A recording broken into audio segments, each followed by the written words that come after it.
Alright, greetings everybody. Welcome to the Media Files. So today it is, shall we say, another round of one of my favorite sections of my entire collection. This right here, yep, good old Universal Monsters. So this time, instead of the classic genre stuff, we're going to go with the little more modern update. Yeah, obviously we have, I think it's all Blu-ray, but we have some more modern adaptations of the classic monsters to add to the collection. But what are they? Well, we got 4 of them. So with that, let's find out which ones they are right here on the Media Files.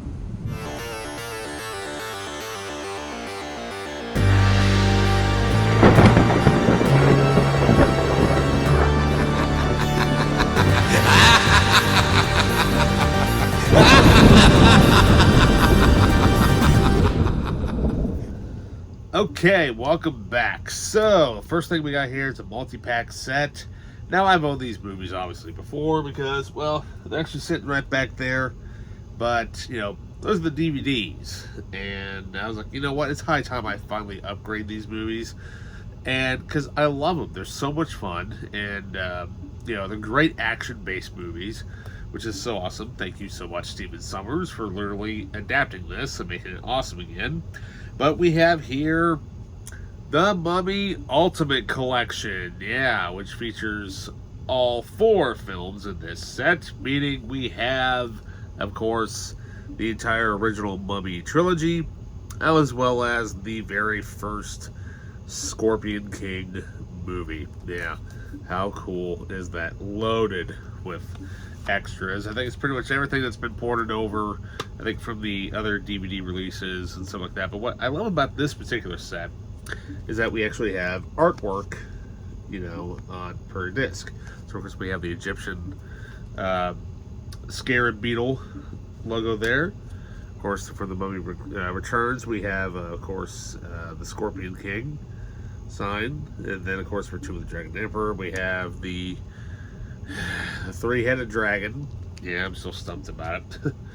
But then we also have, of course, the Scorpion King, which is just a typical, you know, your average Blu-ray.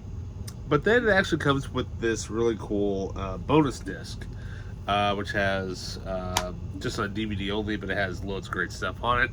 Now, for the stuff that is mentioned in here, now obviously there's a lot more than what's actually mentioned on the back, but we have some deleted and extended scenes, outtakes, behind-the-scenes featurettes, unraveling the legacy of the mummy, building a better mummy, feature commentaries, and much more. So yeah, quite a huge handful of stuff there for your modern mummy taking. So then, you know, Scorpion King, the character, you know, gets introduced to the world in the early years of, you know, the early 2000s, as a matter of fact 2001, and the character went over so well. Of course, you know, as you saw, you know, Scorpion King got his own movie, but that wasn't stopping Universal from, you know, milking this thing. So let's make an entire franchise out of the Scorpion King.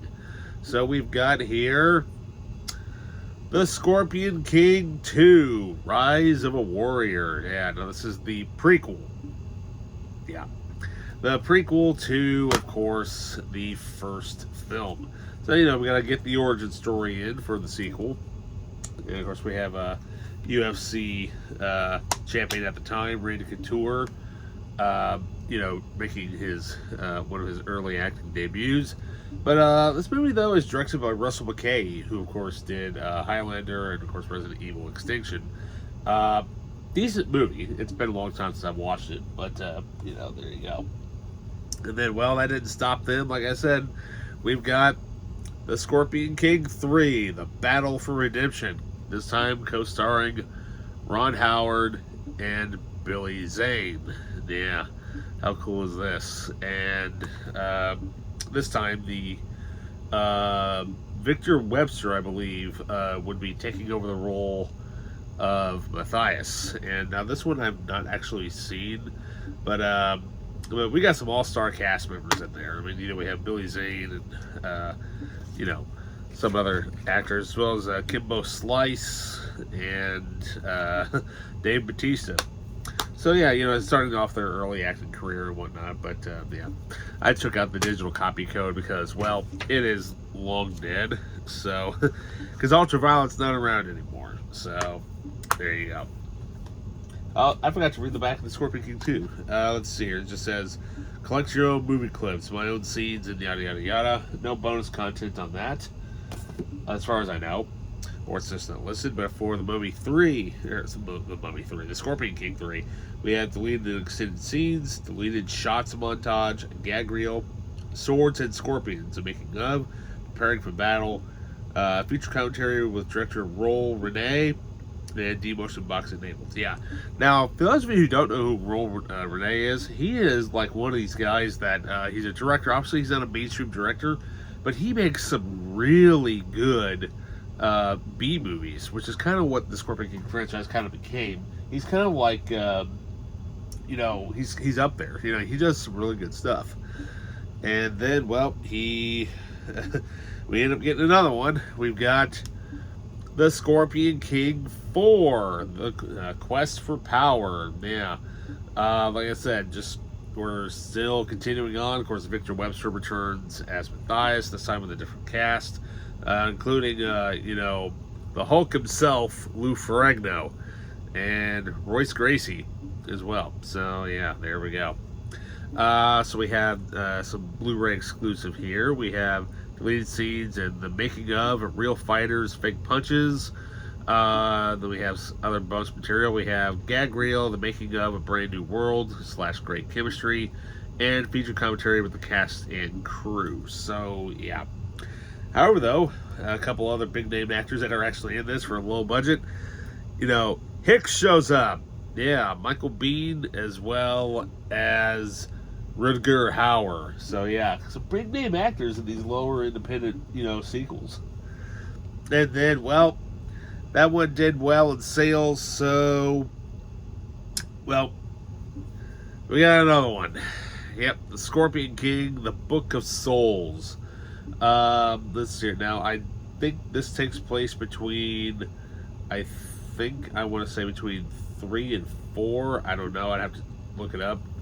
But, yeah, what can I say? It's a, now this one I have not seen, but, I love the color of the artwork there. That's actually pretty cool. Kind of like this reddish round thing. But, yeah, what can I say, though? Definitely looking forward to watching this. Someone had marker on it, so I'll have to try to take that off. I hate that. Well, that basically does it for the entire score. That's literally the complete original Mummy, or the more modern Mummy trilogy, as well as pretty much the entire Scorpion King franchise. But that doesn't stop there. We've gotten some other newer adaptations over the years. Starting off with, the King, the Mr. Pimp himself, Dracula, right? But here we have one of the more later adaptations, which I have not seen yet. I really want to see this.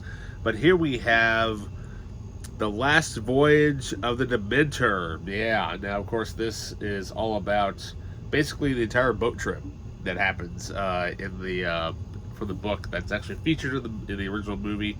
But, not a lot was really mentioned about what actually goes on, on the boat. But now, apparently, that has been answered. So, yeah. I didn't even read the back of the Scorpion King. Oh, because there's nothing on there. So, there we go. All right. So then, for bonus material here, we have deleted scenes with an alternate opening. Commentary with director Andre Overdrell, I think that's how you pronounce his name, I don't know, and producer Bradley J. Fisher. The Pits from Hell, Dracula Reimagined, Evil is Aboard, the making of The Last Voyage of the Dementor, and more. Now, I know Shout Factory got their hands on this, and they did their own collector's edition. Hope to maybe get that at some point. But, hey, like I said, I'm always a sucker for, a good, adaptation of these classic monsters and whatnot.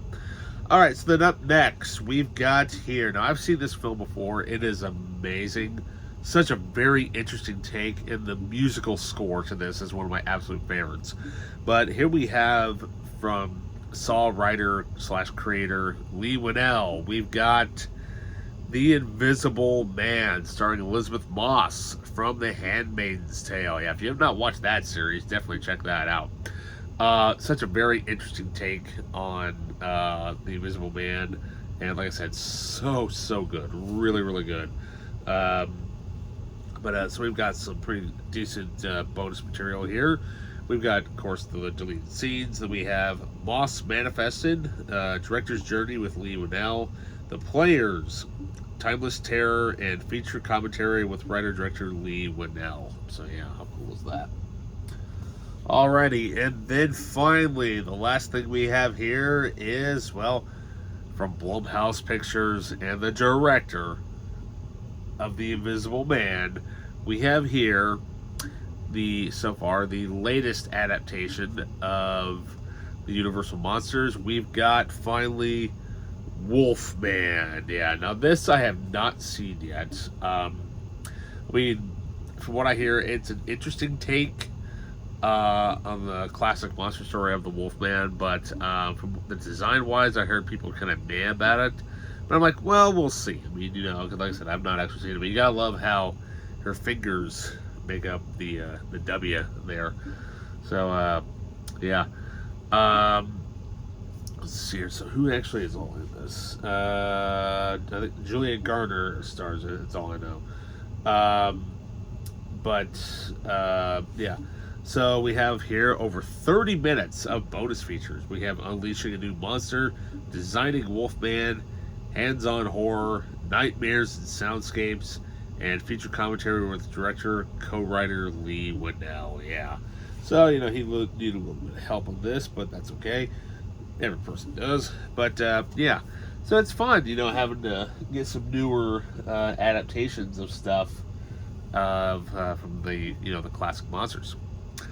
Alrighty, guys. Well, that does it for me for now. Don't forget to like, subscribe, and that notification button. Leave a comment down below. And with that, I will see you next time. See ya.